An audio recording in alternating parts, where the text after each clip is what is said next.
भारत में सिखों पर होने वाले मुबैना जुल्म और सितम के खिलाफ हजारों सिखों का अमेरिका में रेफरेंडम का एहतमाम। अमेरिकी शहर सैन फ्रांसिस्को में खालिस्तान के लिए वोटिंग का आगाज हो गया।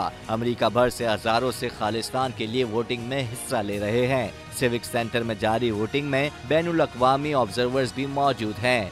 Gurpatwant Singh Pannu high level security में सिविक सेंटर पहुंच गए हैं, जबकि सैकड़ों की तादाद में वोटर्स अपना वोट कास्ट करने के लिए मौजूद हैं।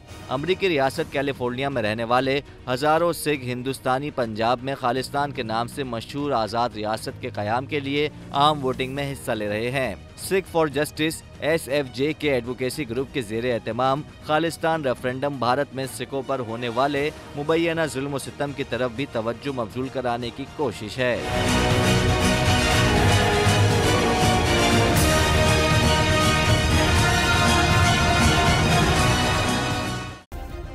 सब्सक्राइब करें और बेल दबाएं ताकि कोई खबर रह न जाए।